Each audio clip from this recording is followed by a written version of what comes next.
Tired of just learning English from a textbook? Ready to speak your mind for real? You found your space. This is where the conversation gets real. The opinions are welcome and your English comes alive. Welcome to the club. Welcome to the Real Talk Society, the place where you will find other people willing to talk freely without worrying about mistakes or errors. Here, you will learn that speaking English is not the main goal. It is learning to communicate with emotions and fluency. Welcome back to Real Talk Society, everyone. I'm Sophia. And I'm Alex, and today Sophia's gonna start us off with something spicy?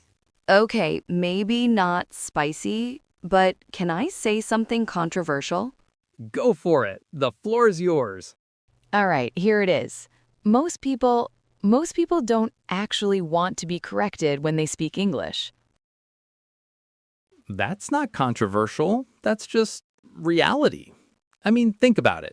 But it's weird, right? It feels like a paradox. How so? Why is it weird? Because everyone says they want to improve. They buy courses, they watch videos, they hire tutors.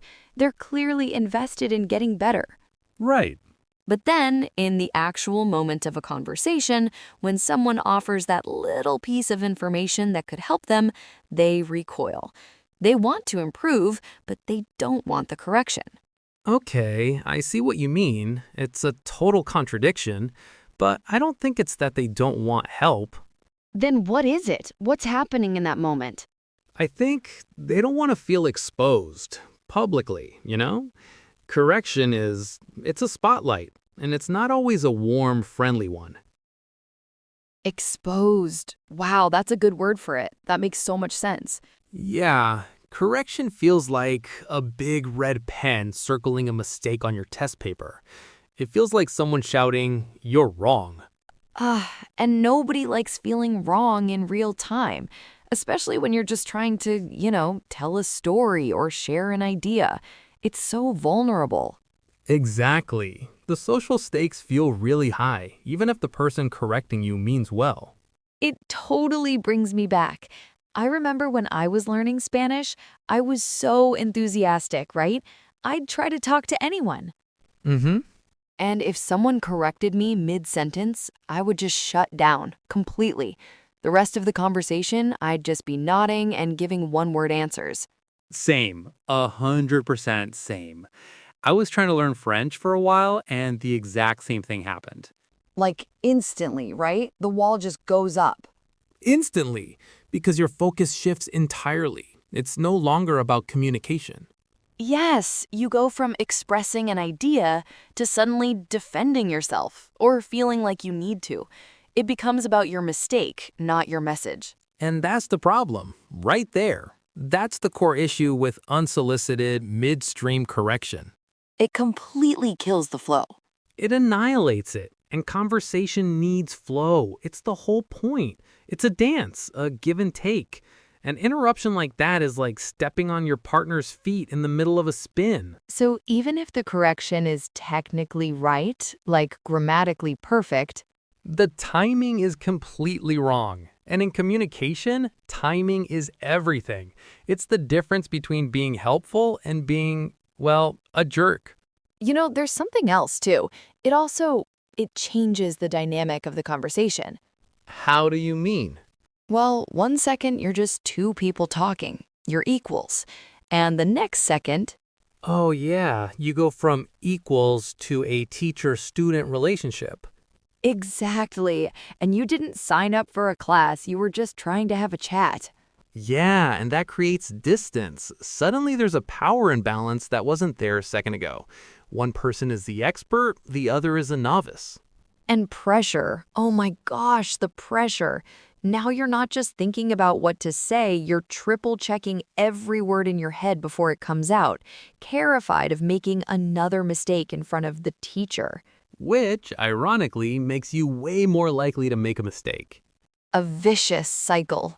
So the real question is, this is what we have to figure out. How do you help someone improve their English? without making them feel totally uncomfortable and small and, well, corrected? Okay, I have a thought. I think the answer is you don't interrupt. Ever.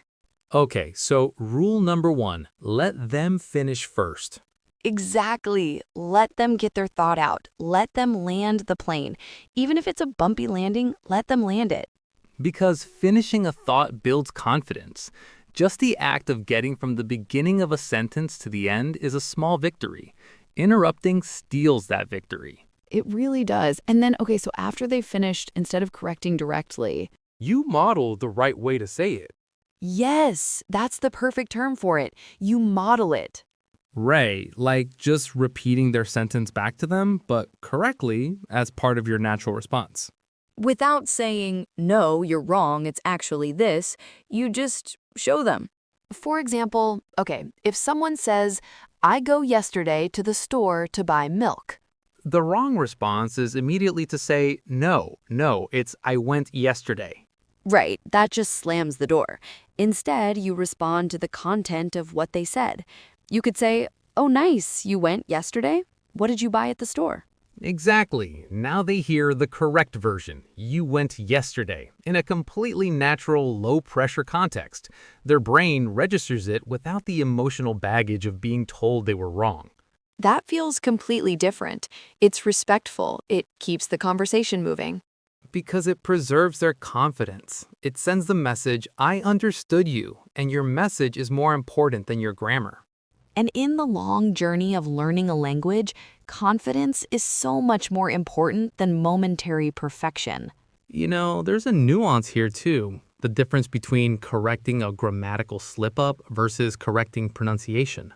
It's the fuel. Without it, the car stops. Okay, and another thing, just ask. Ah, that's a whole other level. Pronunciation feels so much more personal, doesn't it?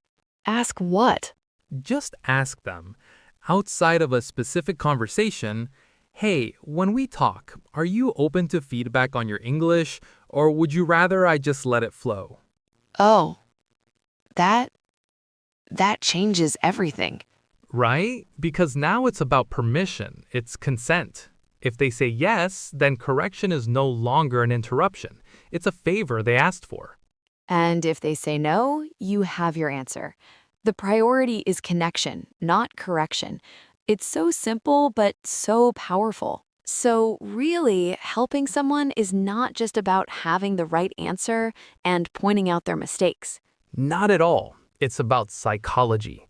It's about timing, tone, and respect. And it's about understanding that speaking a new language is inherently vulnerable. You're operating without a net. That's the perfect way to put it. So I guess the final message is, if you want to help someone improve their English, Don't make them feel small. make them feel safe. Because people grow where they feel comfortable, not where they feel judged. And if you want to practice in a space where mistakes are not just okay, but expected, And where correction never ever kills your confidence. that's all the time we have for today. Be sure to come join us on the next episode at the Real Talk Society. Please subscribe on YouTube and follow us on all our socials. You will find us as Real Talk Society Club. Until then, be happy, enjoy your day, and keep talking. Practice, practice, practice. Also, please share our podcast with family and friends and post them on your socials. We need to grow more. We'll see you soon. Keep your comments coming. We love to read them.